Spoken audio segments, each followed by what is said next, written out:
Welcome back to the e-learning platform of BSIT's I am Viren Birdi and we are studying management.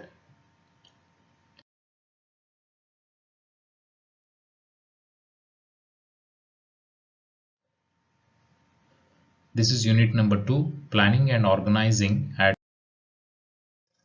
The learning outcomes of this video are, at the end of this video, you will be able to explain organizing at supervisory level.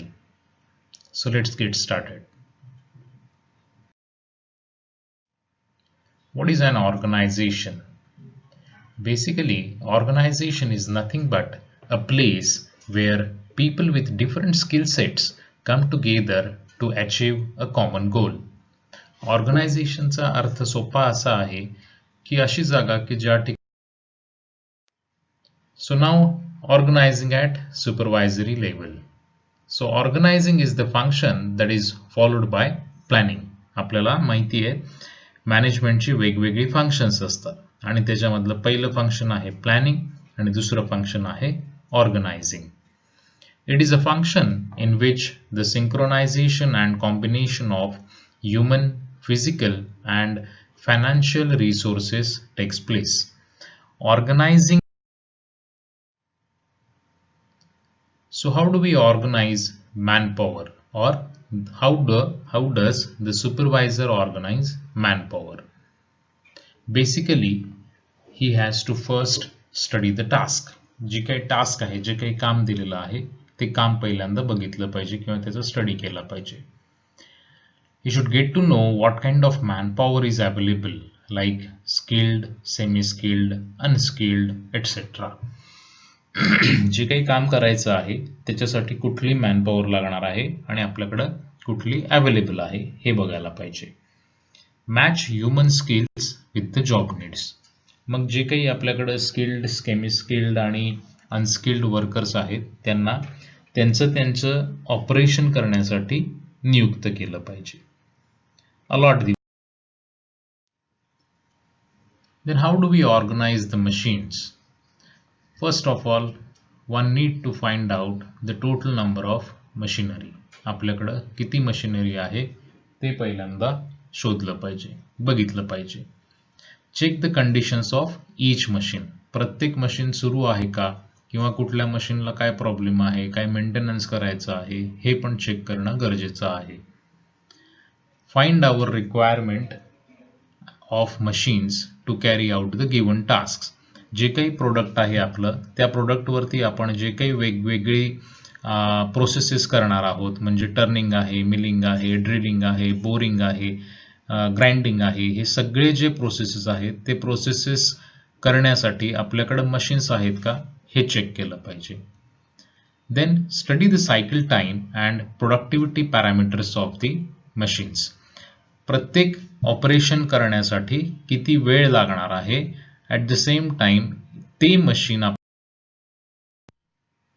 Then comes the organisation of the materials. मॅनपॉवरचं organisation झालं, मशीन्सचं organisation झालं. आता आपण materials कसे organise करायचे ते बघूया.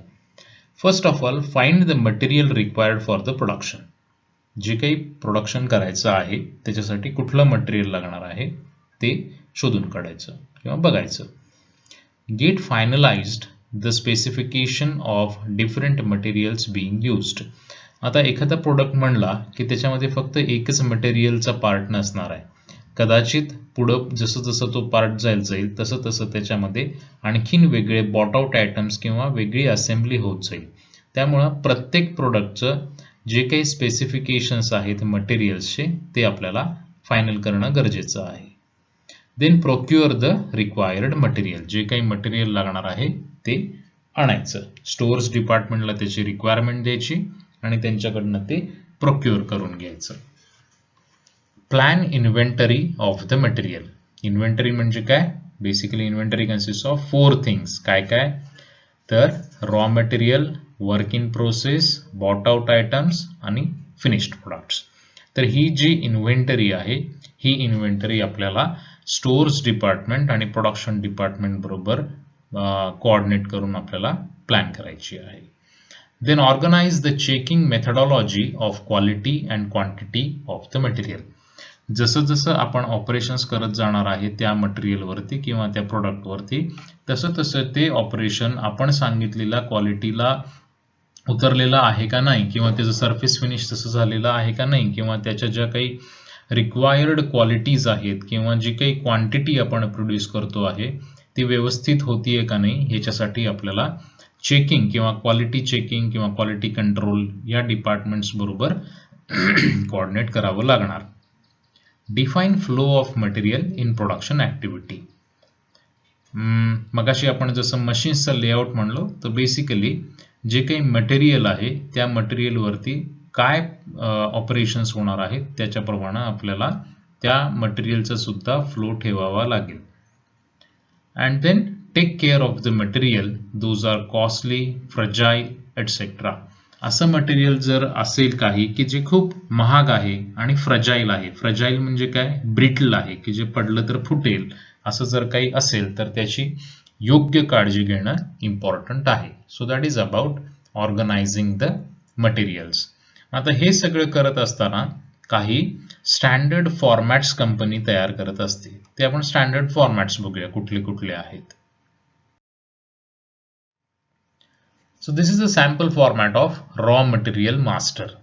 Raw material masterचं this is not a standard format as such, but this is a sample format. प्रत्येक कंपनी आपल्या पद्धतीने त्याचा फॉर्मॅट्स बनवू शकते. मग याच्यामध्ये काय काय आपण घेऊ शकतो, तर कॉम्पोनंट कुठला आहे, मग कॉम्पोनंटचं कोडिंग काय आहे, मग रॉ मटेरियल डेझिग्नेशन म्हणजे त्याचं स्टील जर असेल तर त्या स्टीलचं डेझिग्नेशन काय आहे, then what is the size of the component, what is the diameter, length, then length, breadth, thickness हे आपण घेऊ शकतो, किंवा material required per unit for 100 units, मग किती मटेरियल किती केजीचं आहे वगैरे वगैरे आपण त्याच्यामध्ये कॉलम्स घेऊ शकतो. आणि शेवटी एक रिमार्क्सचा कॉलम ठेवलेला आहे. So this is not a standard format but we can make it as per our requirements.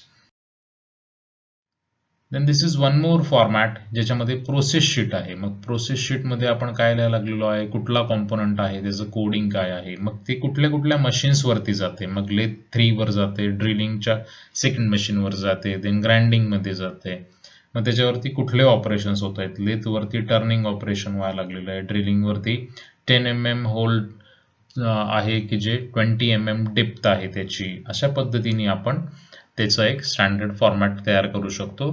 मग त्याचे टायमिंग दिलेलं आहे की टर्निंगसाठी 20 मिनिटं लागणार आहेत, ड्रिलिंगसाठी 12 मिनिटं लागणार आहेत, ग्राइंडिंगसाठी 30 मिनिटं लागणार आहेत.